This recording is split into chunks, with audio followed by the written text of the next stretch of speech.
विविध योजना राबवण्यात येत असून अल्पसंख्याक संशोधन व प्रशिक्षण संस्था स्थापन करण्यात आलेली आहे।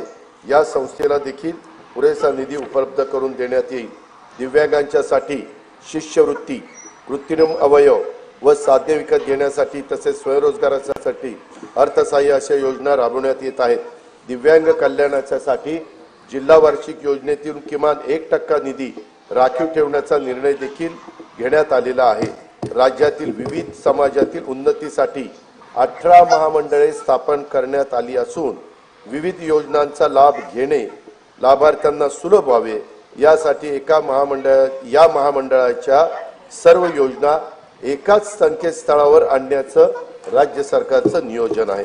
सन 2025-26 या वर्षाच्या करता सामाजिक न्याय व विशेष सहाय्य विभागाला 25,581 कोटी रुपये, आदिवासी विकास विभागाला 21,495 कोटी रुपये, इतर मागास व बहुजन कल्याण विकास विभागाला 4,368 कोटी रुपये, दिव्यांग कल्याण विभागाला 1,526 कोटी रुपये आणि अल्पसंख्याक विकास विभागाला 812 कोटी रुपयाचा नियतव्यय प्रस्तावित आहे।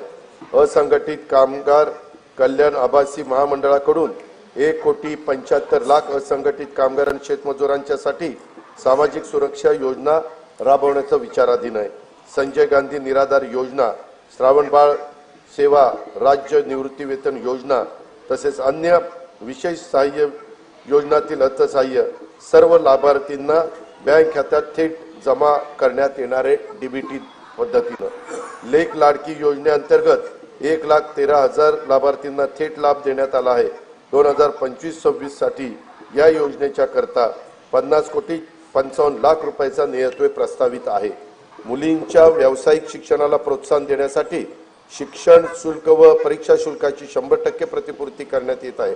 मान्यता प्राप्त उच्च आणि व्यावसायिक अभ्यासक्रमाचे केंद्रीभूत प्रवेश प्रक्रियेद्वारे प्रवेश घेणाऱ्या आणि ज्यांचे कुटुंबाचे वार्षिक उत्पन्न 8 लाख रुपयापेक्षा कमी आहे अशा विद्यार्थ्यांना हा लाभ देण्यात येतो।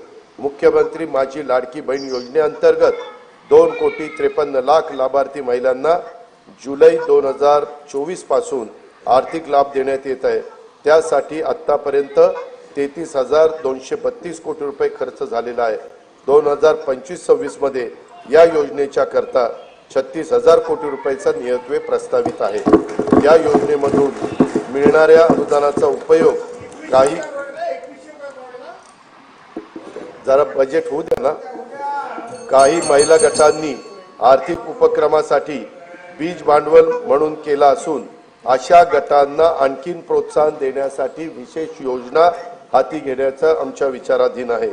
दीनदयाळ अंत्योदय योजना राष्ट्रीय ग्रामीण उपजीविका अभियानाअंतर्गत सुमारे 22 लाख महिलांना लखपती दीदी होण्याचा मान मिळाला आहे। सन 2025-26 मध्ये आणखी 24 लाख महिलांना लखपती करण्याचं शासनाचं उद्दिष्ट आहे। नवी मुंबई